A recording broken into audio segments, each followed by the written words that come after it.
Assalamu alaikum wa rahmatullahi wa barakatuhu, my beautiful women of Qur'an now. All right, blessed relationships. As promised, this is the recording for this section. Bismillah, alhamdulillah, wassalatu wassalamu ala rasulillah wa ala alihi wa sahbihi ya jama'in. Rabbi shrah li sadari wa yassir li amri wa hlul uqdatan min lisani yafqahu qawli. My goal and my intention, sisters, is for you to leave this cohort, the 6-month work with me, fully prepared for everything. Attachment styles, what does it entail to be a Muslim wife?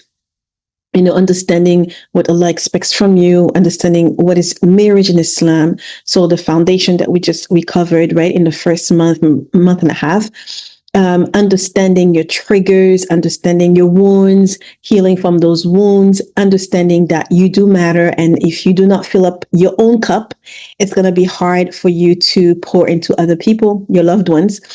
Understanding that shaitan is an enemy, and this is the part that we're getting to in this video, and how we need to navigate these spiritual attacks as well, that are absolutely real and that we shouldn't take for granted. Okay, so last time, during that previous live, we looked at, during the coaching time, these are the things that we looked at. How do you plan on meeting your husband's needs? We talked about the husband's needs. We know the top ones is respect, is feeling appreciated, validated. How do you plan on meeting your husband's needs?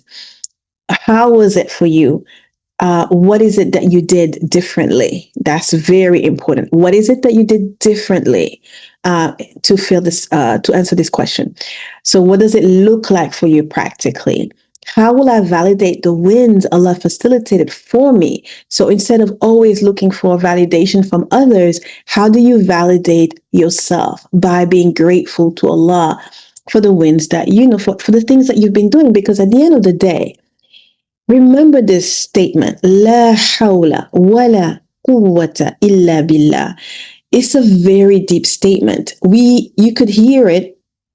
You could hear someone say it at the time of the adhan. When the adhan is called, we say, like, Hayya ala salah, if you hear this part, come to prayer. Hayya ala al-falah, come to success. And that part, as believers, we do not repeat. We have to say, La hawla wa la quwwata illa billah, because there is no power, there's no change, there's no progress, there's no movement, except with the permission and the help and the tawfiq of Allah. That's what the statement really means. Even going to salah, coming to success, doing what will benefit you in this life and in the next, it will require the help of Allah. So once you understand that, then you ask yourself, what are the things that I was able to change? What are the moves that I made? And understanding that these were blessings from Allah. They were openings from Allah. They were facilitated by Allah. So you validate your wins with that lens, with a lens of gratitude to your Lord, understanding that anything that you've been able to do, Allah facilitated for you. Okay? I know one of you was saying, I find it hard to validate myself. And I hope that, it's clear now what I mean by that. As believers, how do we validate? How do we count our wins? With Alhamdulillah. Right? It goes hand in hand. Alhamdulillah, today I was able to do this. Alhamdulillah, today I was, this happened and I was able to get this done. You understand that this was with the help of Allah. Okay? And the opposite is also true. If you do not validate your wins, if you do not recognize that Allah has opened this door for you, has made things easier for you, has facilitated things for you, that you become ungrateful. And if you're ungrateful, you become a good friend of shaitan, because he is like the biggest ungrateful person, right? So so he wants all of us to be ungrateful. And therefore, he's going to make sure he sends his whispers so that we only focus on problems, on what's not working, on what we didn't get, on the lack, right? Instead of focusing on what is working. And that goes hand in hand with the self-talk that is critical. Oh, I'm such an idiot. Oh, I don't get it. Oh, I'm not good enough. I'm not smart enough. What is wrong with me? I probably don't matter to these people. Like just negativity overload. And those are just waswasa. Like you harming yourself with this negative self-talk. And those are words that you will not even say to your best friend. And you will never say that to people that you love. So what does that mean that you're saying it to yourself? Think about that.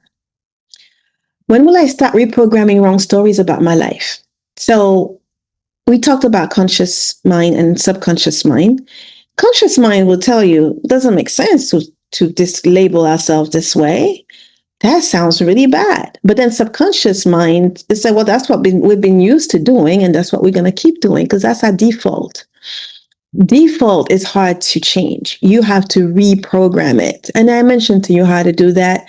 So that is when will you start? It's not, how I'm going to do it, but when will you start? And if you need accountability, if you need that one-on-one freedom package is open this month in July. I launched it. It's ready.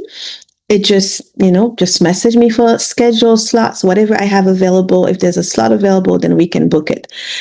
How will I ask my loved one to see and hear me? How would you communicate your needs? So you have needs. You first try to fill up your own needs, but then how would you also ask others that those are needs that you need from them? How would you do it? Would you like scream at them and say, I need you to hear me? Will you? Because when we elevate our voice, oh my God, I have a very good example for that.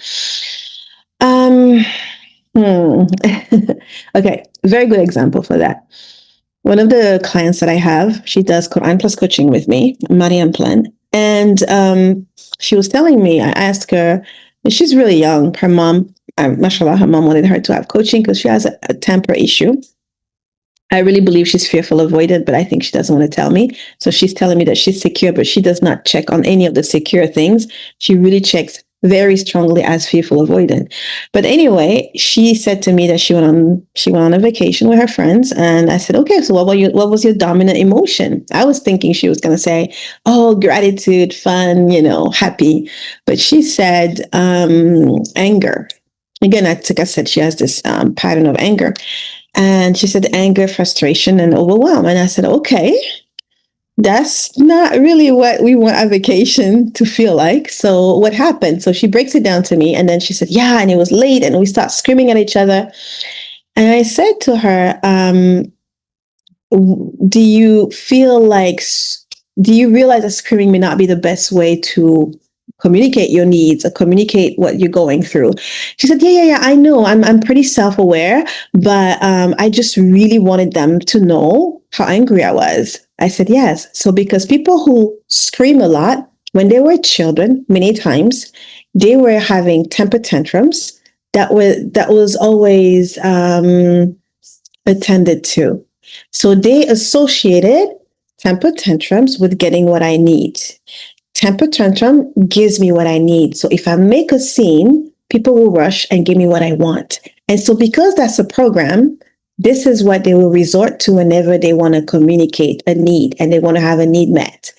And I said to her, but knowing what you want to go into, she wants to go into legal things and be a lawyer maybe or something like that. I said, this may not really work for you because you can't scream and yell at people and get things done. This is not the most conducive way of getting things done and meeting your needs, even though your subconscious mind thinks that this is the solution. It really isn't. And you could see that, right? And she was like, yeah. And so I told her, I said, usually people who scream and yell, they have a need of being heard. Do you hear me? Do you understand me? Do you understand and do you see and do you hear that I'm really angry, that this really upset me? And so they think that unless they yell, the person will not hear, will not see, will not understand. But that's not true. That's just a programming. That's just a thought. So I worked with her on that. But my point is, how would you ask your loved one to see and hear you in the best way where both of you can actually come to an understanding, right?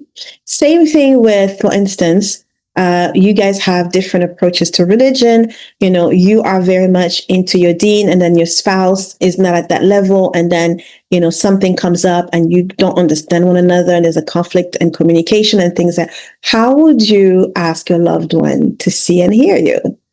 Because I bet you that if you become arrogant, we already know the needs of the husband. And if you do not meet those needs and you come and you try to get your needs met, it's not going to work. It's not going to work. So how do I create order and structure in my life? If that's a need for you, how do you create structure and order in your life so that you do not rely on other people to bring that order and structure in your life? So these are just some of the questions that we went over in the coaching time last session. So I just wanted to do a recap of it, because today we're going to go into a new topic. Okay, a new topic, but it's also very much related to conflict resolution. So I will show you how it leads to conflicts, and I will show you how to actually resolve conflicts with the solutions, inshallah. So this particular topic does not have coaching time. So this is why it is absolutely okay for me to just do a recording, because I can't really, there's no coaching time on this, right? You could have a Q&A. We could have a Q&A if you want. That's not a big deal. You could even post your questions in the Telegram group if you want. And throughout the week, I can answer you. Or you could wait for the next live and bring your questions. And if there's another topic that we've covered in the past 3 months that you want to get coached on, we could absolutely do that in the next live. Bi'idhnillah. So without further delay, let's go into the new topic. Bi'idhnillah.